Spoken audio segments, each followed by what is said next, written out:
You are listening to The Janine Garner Show. Janine is a leading expert on leadership and driving influence through networking and collaboration, passionate about bringing brilliant people together to achieve remarkable results. Join Janine Garner as she shares insights, interviews and conversations, and let's together make the remarkable happen.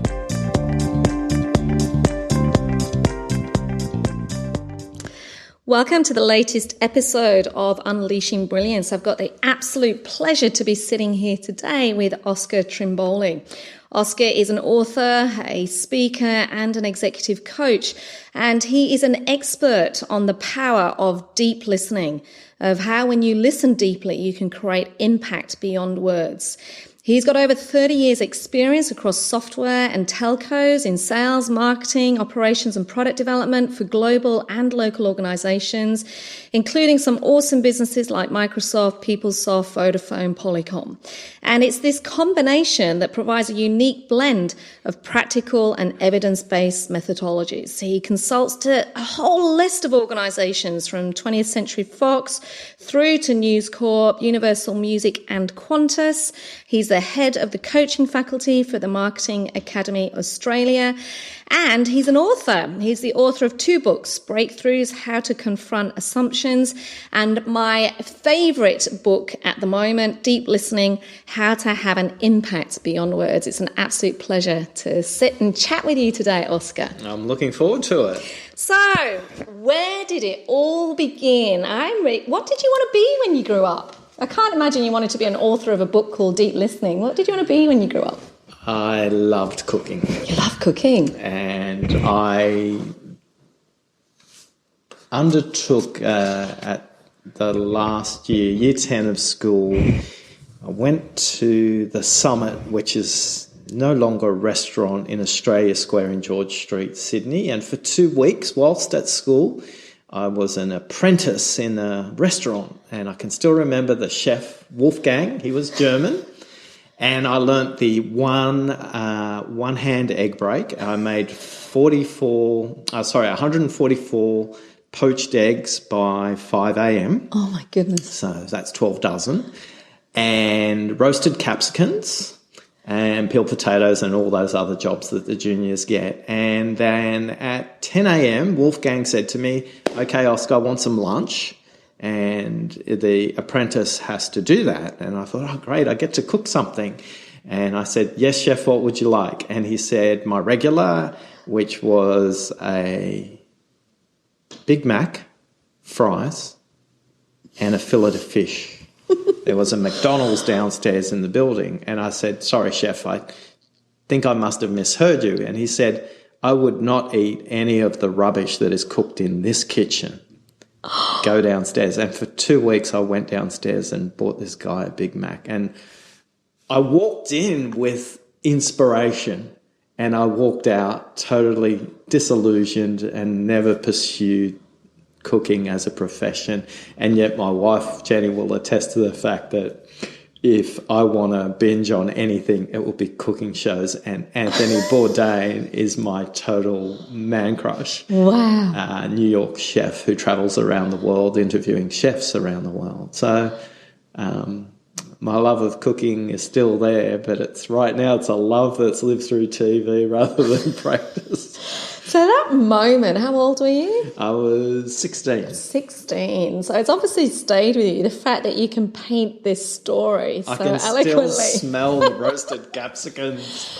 Was it taught you about either yourself or people or leadership, managing others? Yeah, my passion is by growing the next generation of leaders, whether it's my work with the Marketing Academy or with Microsoft Protégé and the graduate program there, or with other programs I'm part of. And I learnt from that interaction that your actions, not your words, create a massive impact, not just for today and tomorrow, but for me for the rest of my life.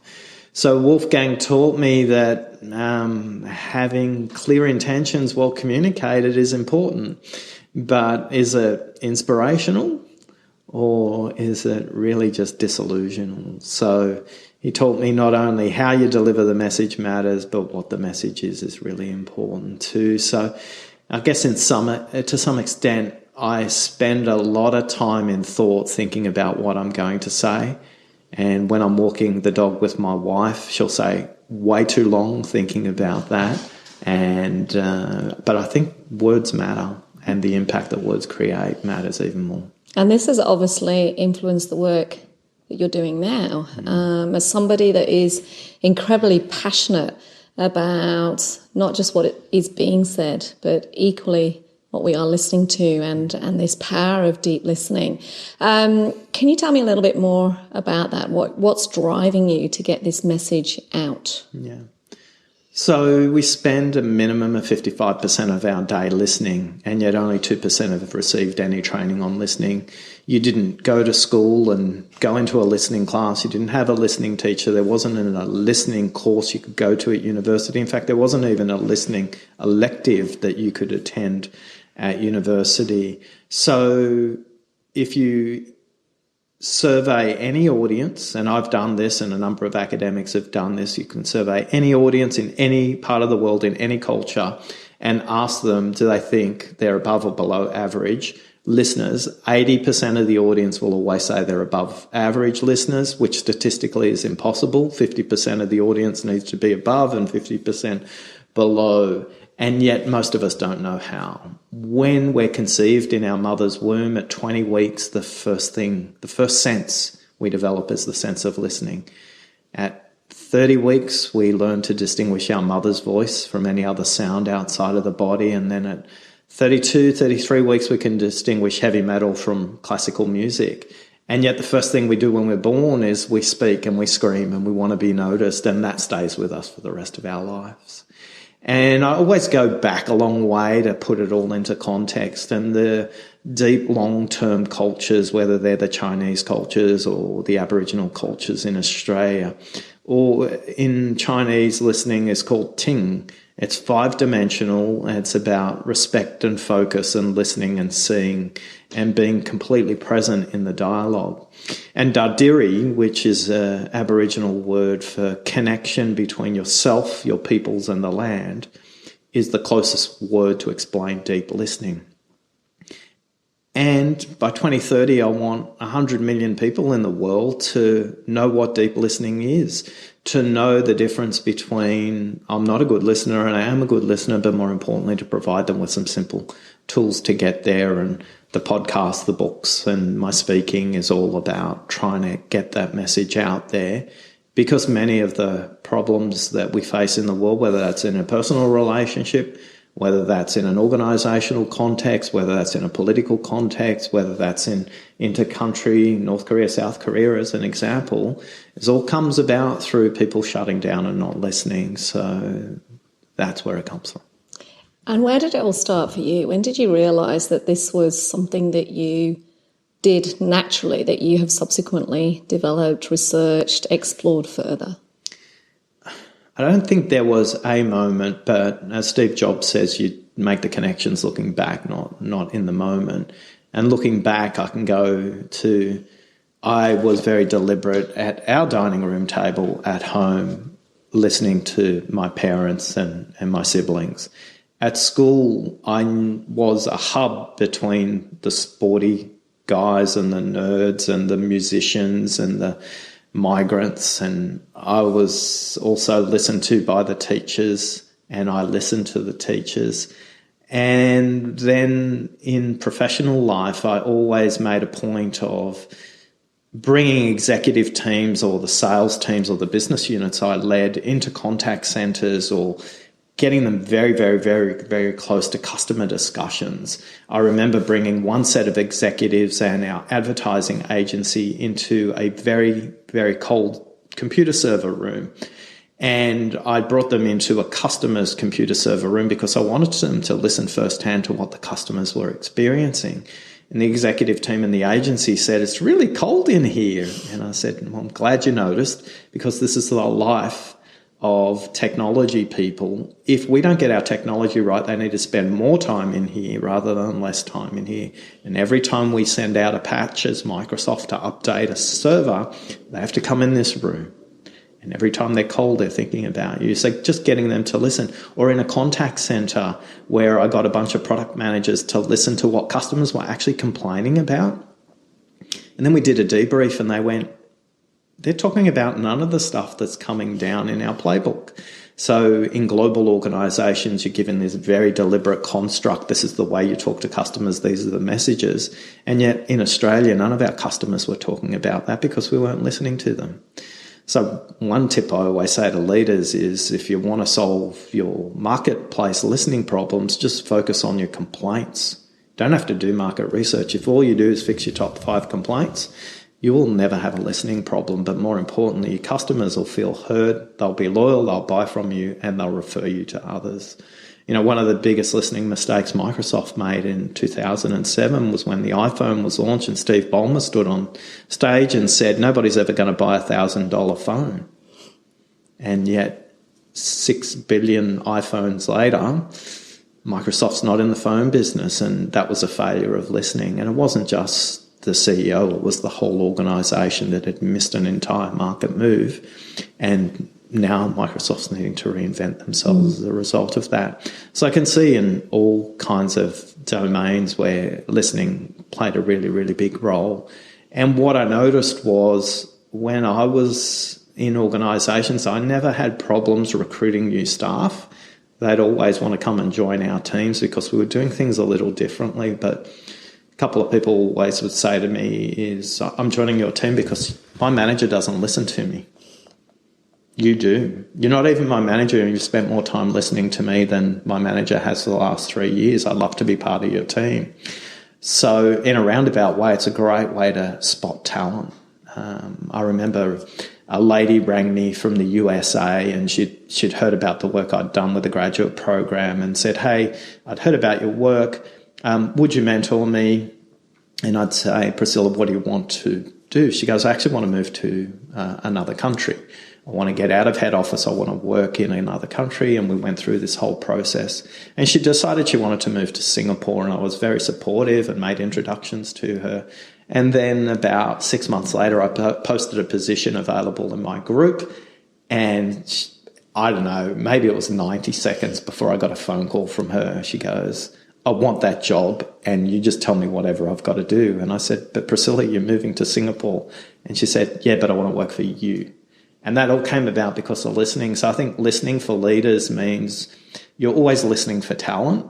And for a lot of leaders, whether you're running your own business or you're an executive in an organisation, spotting great talent is really listening. And if you can, your growth problems go away because you're hiring great people. So I think listening gives you a really unfair advantage. Particularly when it comes to recruiting talent. So then the dots I joined together and, it really was probably 18 months ago where somebody said on a webinar that, you know, your expertise is listening, Oscar, go and own it, that I actually did. And, from then I've been very diligent in codifying everything I know into books and podcasts and diagnostics and the work I do in workshops and things like that. And I'm glad you did. And we'll come on to your podcast in a second. I just want to talk about, you mentioned in that response about your passion for creating a future generation of people that can listen. I'm curious as to your thinking about what the period of time that we're living in, which is a very narcissistic, giving out of information. We're living in a highly connected world, but I worry that we're becoming more disconnected than ever.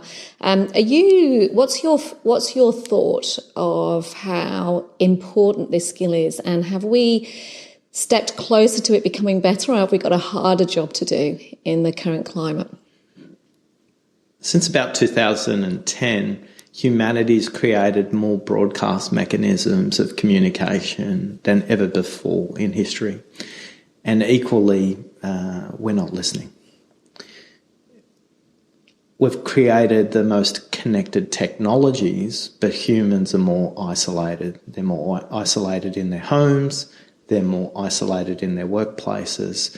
So although technologies are connecting other technologies, I don't see that advancing the way humans are connecting with each other.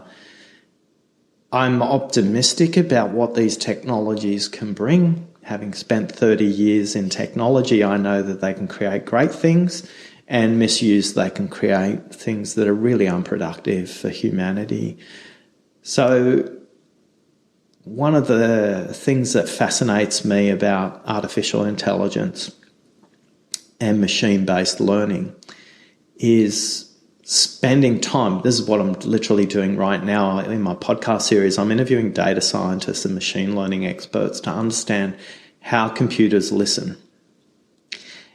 Because I feel if I can learn from a completely different domain, it will provide some insights. Computers are now at a point where they can not only listen to each other and improve, but they can listen to humans and improve. But what's interesting is the inflection in technology is now this. Google has deployed Google Home, which is a listening device. Amazon has deployed Alexa, which is a listening device. And Microsoft has deployed Cortana, which are technologies that create an interface between humanity and machine. And machine can process content and listen at that level, but humans can process so much more. So I see there's a long time into the future before technology overtakes humanity for listening, because listening to emotion and listening to meaning and listening to what's unsaid in my interviews so far with the data scientists and the machine learning software engineers is not even something that's conceivable for software. So humans need to understand that technology is only going to get us so far. It's the one-to-one, it's the team meetings, it's the workshops, it's the presentations you attend, it's the meetups you go to where you make unique connections, not just with the words, but with emotions in the heart. That is the difference now. Now more than ever, although I can tweet to thousands of people, that doesn't create a connection. And although I can use YouTube to broadcast my message to thousands of people, the really strong innovators in this field are finding a way to blend technology with humanity. And the big blend is, how does that human interaction happening through a listening lens? So you've been listening to quite a few people on your podcast, Oscar's podcast, Deep Listening. How many people have you interviewed so far? About 38 now. Oh, from lots of different walks of life.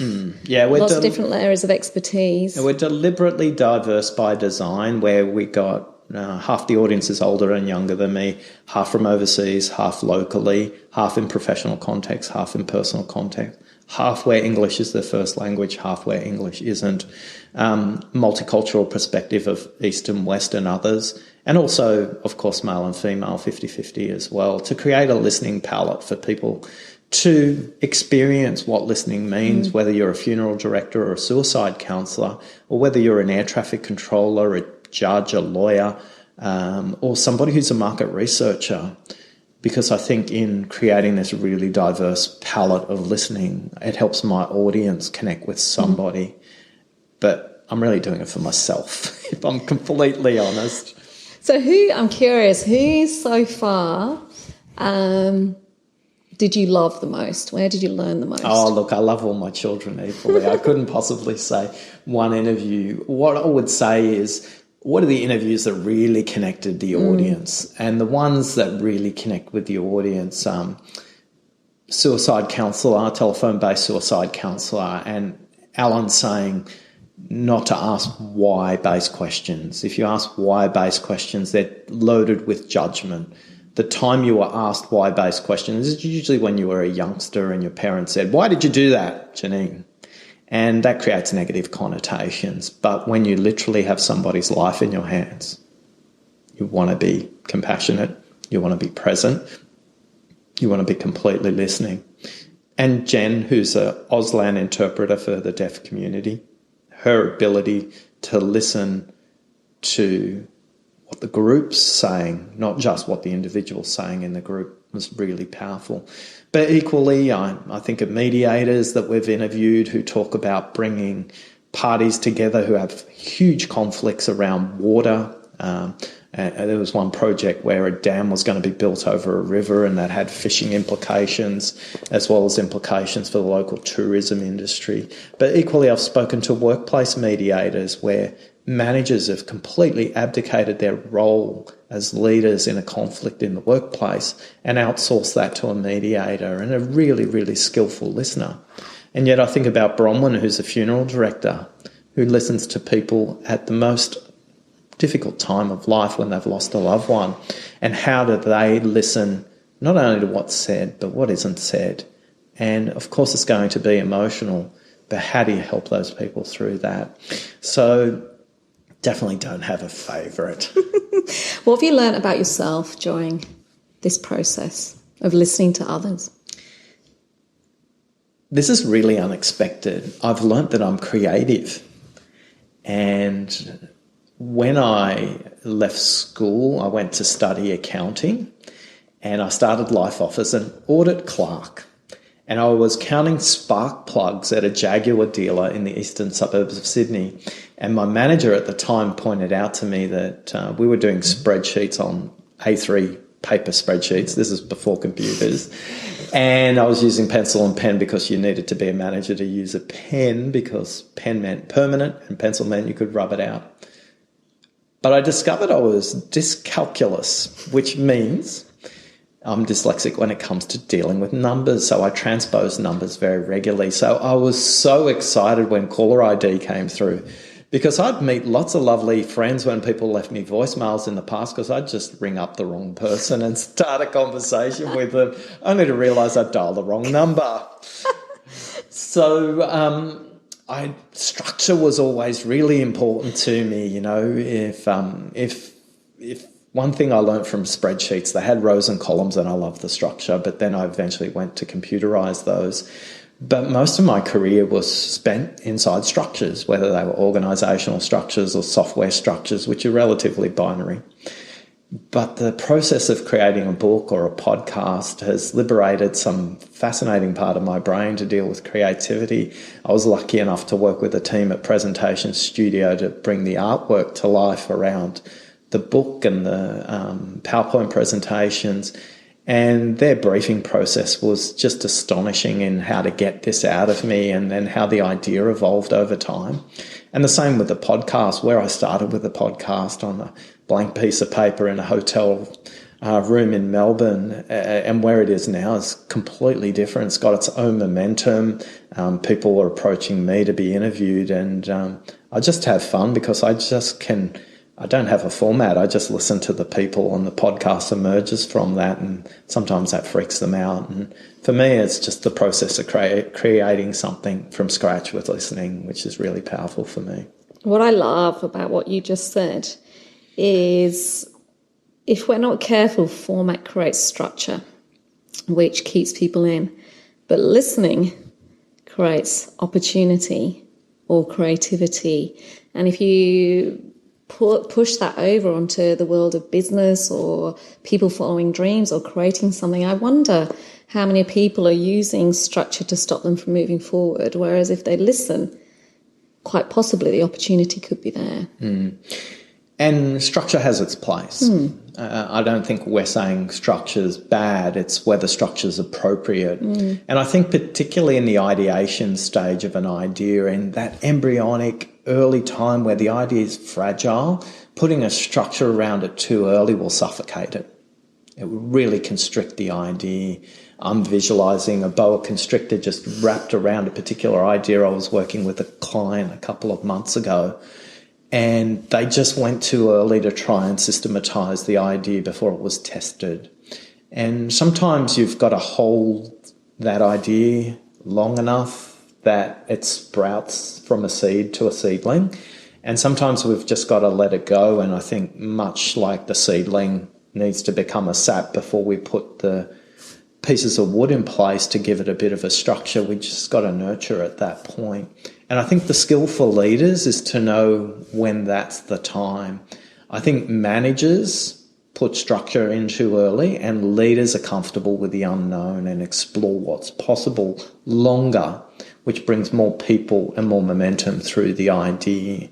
So I think it's a great insight you've made. And that exploration, I love your analogy around nurturing. What does Oscar do to make sure that he keeps exploring his thought leadership, keeps nurturing himself? I often say life isn't all unicorns and rainbows, as much as in my world of delusion it is. But how do you make sure you keep gifting what it is that you're gifting to the world? Ironically, structure. So the most structured thing in my calendar, the most sacred thing in my calendar you cannot move, is Wednesday night and Saturday morning running with Can2, I thought you were about to say I'm watching my reality TV cooking shows then. You see, I've been listening. So runs during winter with Can2 happen on a Wednesday night and a Saturday morning, and swims are Thursday nights and Saturday mornings, and sushi with my wife on a Friday night. That's our day night. Those things cannot be moved in the calendar, and they are my places where I can always come back to centre, to reflect when I'm running, where your mind is completely blank. At the 15K mark, there is no jibber jabber going on in your head. You're completely present in your body. Breathing deeply. Exactly. But in that emptiness is the rejuvenation. And in summer, that swimming laps in a pool and just watching that black line, or out on the northern beaches of Sydney or out at Bondi where you can't see the bottom and you're too busy worrying about, was that a shadow or a shark coming up behind me? So I think nature for me, like Jen always says, my wife, that, we have completely different aspects on holidaying, and why Queenstown was brilliant for us. It was the combination of the city and the country. So for me, the perfect holiday has been trekking Nepal or going to Kokoda or doing Kilimanjaro, where nature fills me up. And for Jen, she's filled up by having lots of people and cityscape and cathedrals and artwork around her. So we find the balance in between. So nature and emptiness fills me up, but I've got to structure my calendar to make sure I don't let that go, because it was one season where I kept jumping and I was like, my business is more important, and I realised that my productivity and my performance for my clients had declined. Probably not noticeable enough for them, but noticeable enough for me to go, the time in my calendar for filling me up is sacred. It doesn't move, and that's what makes a difference. So I love that awareness, and for me, that's where the slight flip is not just listening to others, the importance of listening to yourself. So like you share about the clues are always there, when we look at all the various aspects of listening, I see too many people not listening to themselves, and consequently there's that risk of burnout, et cetera, or them doing stuff that they don't really want to do. So that awareness, I think, is really, really critical. I personally think that's part of becoming brilliant. Brilliant isn't about being, commercially making millions of dollars, or, writing books or appearing on TV or whatever it is. It's actually that piece of getting so content with yourself. What does brilliance mean to you? What does it mean? I think brilliance for me is simply being comfortable that every day I'm living my values. They're really simple. I need to be learning every day. I need to be accountable every day. And I want to work with the people I want to work with, not with the people that take away from me. It was only 6 months ago where I was workshopping with a client. We were 90 minutes into the workshop, and the last person who was running late turned up. And I can remember it distinctly because I looked at my watch. It was 23 minutes past 9, and the break was at 10 o'clock. And between 23 minutes past 9 to 10 o'clock, it was like question time in Parliament House. They were like children going on at each other. At 9:55, I said, guys, I'm not sure I'm the right facilitator for this meeting. Listening to the way you guys have just carried on for the last half an hour, I'm going to leave the room for 10 minutes, have a chat amongst yourselves, and I'm outside. Whenever you're ready, we can either continue or I'm the wrong person. The CEO came and saw me at 10:05 and said, thank you. You've called out something I've been watching for 5 years and haven't had the courage to do, and you did it in 90 minutes. And for me, it was a really important point was I was literally willing to walk out the door in that consulting assignment, not get paid. That wasn't an issue for me, but it was back to my value. I want to work with people who want to make a difference. I want to make a difference for today and tomorrow, but more importantly, make a difference through the next generation as well. One of my favourite quotes is, if your goal can be achieved in your lifetime, it's not big enough. And that's why I want to impact 100 million listeners in my lifetime, because I know I'll never get there. Oscar, I think you are well on your way to creating the impact that you want to create. I would highly recommend grabbing yourself a copy of Oscar's book, Deep Listening, and absolutely subscribe to his podcast. It is full of so many gems. And thank you for the conversation today. For me, some of the key takeouts from our conversation, you very clearly articulated in the beginning about finding the uniqueness of you. And often it's when you look back at your past and realize that all of those quirky things that you did, the experiences that you have had, make up what is unique about you right now. The concept of constantly learning from others, which you can only really do if you get out of your own way and start listening deeply to other people, is so evident, not only in what you shared today, but equally in your podcast series. And I love the conversation that we had around structure's great, and there is a place for structure, but the curiosity and learning that can happen when we step outside of that structure and almost challenge ourselves a bit. And the final piece for me was, yes, it's important to listen to others, but in a world that is as busy and as crazy as it is, with multiple ways and frameworks in which we can communicate, this importance of listening to self to ensure that we are making the dent on the universe that you want to make. Any parting words from yourself, Oscar?